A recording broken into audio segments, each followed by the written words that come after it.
Look at All this right, guy. man. Swindle to my Lou. Once again, how to swindle trades, right? Yep, that's Is what that it what we're talking is. about? All right, let's go to it. Yeah. Let's take a look at some buy lows this week. I mean, Kyle Lowry, ex-Toronto Raptor. I'm sure we miss him all, but he's having a slow start to the season. But the Heat is doing really well, 5-1. Let's give them that.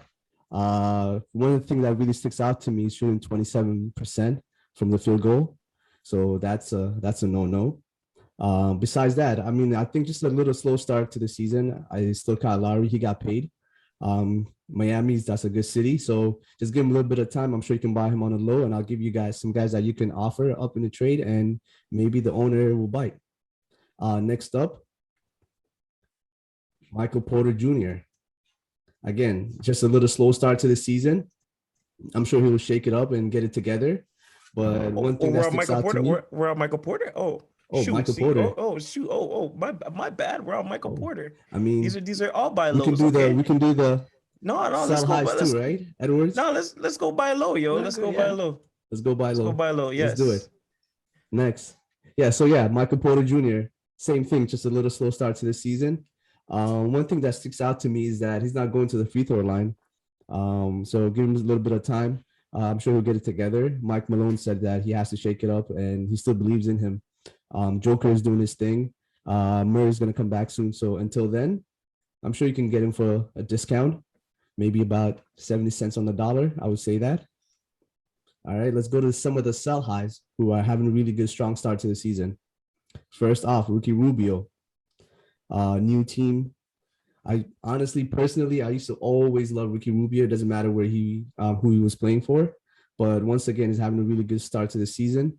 You can offer him to an owner who's, maybe is panicking, who needs some assists on his team. As you can see, he's having some solid assists, almost averaging double-double. Besides that, Ricky Rubio, I'm sure he's gonna hold on to this good, strong start to the season. He's taking away steals from Sexton, so yep. He's a strong sell high candidate at the moment. Who's next? Edwards. I mean, he was a number one pick for a reason. Having another solid season.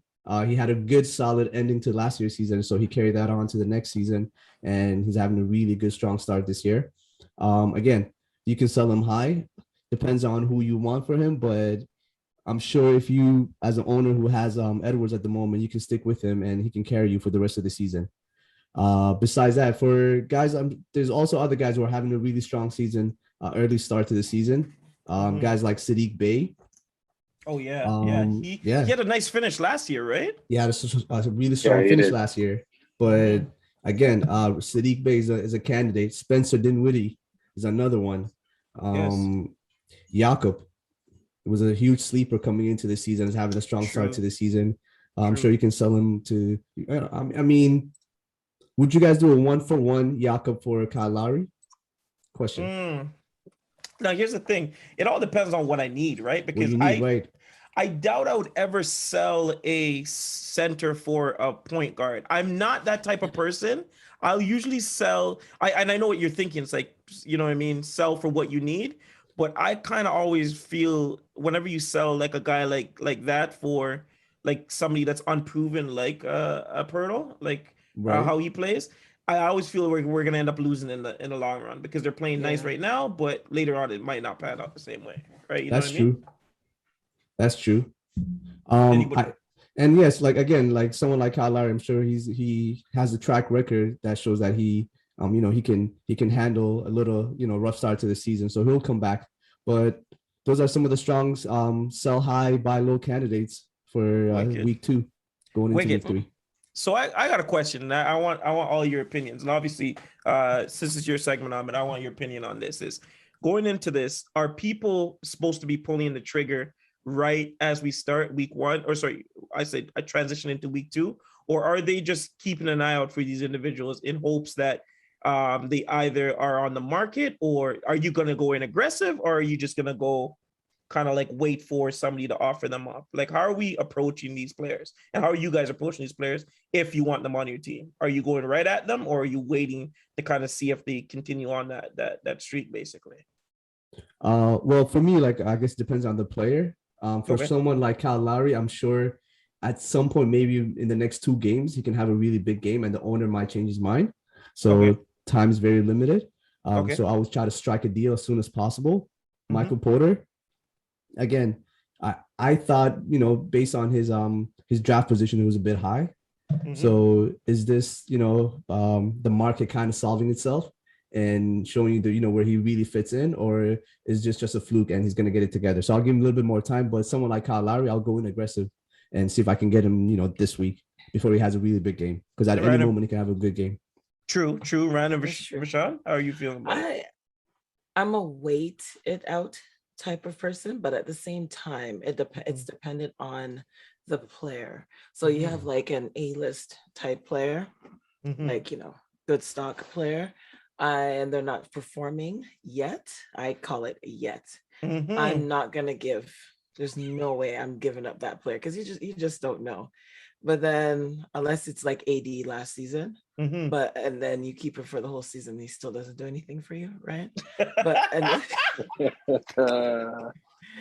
but like, I should have let him go early. I waited too long. Yeah. Or if it's like a lower stock type of player, and that year to year, it's like then it's like, you know what, you gotta go. You're like dead weight. Yeah, you got to pull the trigger on those ones. But I don't think like, you're top tier. I don't think you should pull a trigger on a top tier player. True. Kyle Lowry at the end of the day is a top tier player. He's proven himself. Is he? Thank you. Is he? In fantasy, not top tier, but I think he's I'm not talking about necessarily like Ryan's saying. I'm not saying necessarily in fantasy, but in general, he is. He's earned this. Okay, I have a question for you then, because Kyle Lowry has had that reputation over time as being one of the top players in fantasy. Does his value take a deep drop, especially on a team like Miami that's built around other scorers like Hero, like Duncan Robinson, like Bam, like, you know what I mean? It has so many different factors. Like that trade that brought him from Toronto to Miami. Doesn't that now relinquish him of that consistency that he's had over the last X amount of years? Because he was the go-to, right? He was the man on Toronto. Right. Big shots. Right? Yep. Right. So I think he's going to be transitioning into a different type. Well, he has to transition into a different type of player. So I don't think he's going to be necessarily at that stock anymore, but he's you know what I'm saying? But like I get what you're saying. Yeah. He's getting there. He's just take okay. Look, it's an adjustment. You haven't played with these players before, so you gotta. It's a huge adjustment and under a different system. Did you guys forget about Oladipo? He's coming back sometime soon. He can stay on the waiver wire. A little overreaction on Kyle Lowry. I'm gonna say from now that he's not gonna make the top 100 next season in draft. Lowry. Oh wow, that's big. Do you think it's too early to even say that? But actually no. Top 100 is what, like 8th round, like 7th, 8th round, I think. 8th round. Yes. Depending on the 8, 9. Okay, so that's okay. That might be reasonable. Actually. Is that reasonable? 8th round though? I guess it depends on how he does this year. It depends on how he does this year. This year he was like 5 or 6. I think he was like 5 or 6 this year. That's too high anyway, even for yeah. That's too high. Yeah. Okay. So fair enough. Okay, Ahmed, thank you for those buy low. So you're telling people go get those players if you can right now. That's what your motto is. I mean, it doesn't hurt to try to win a flyer. Yeah. Just see what the other owner accepts. Wicked. So you heard it from Swindle McGee himself.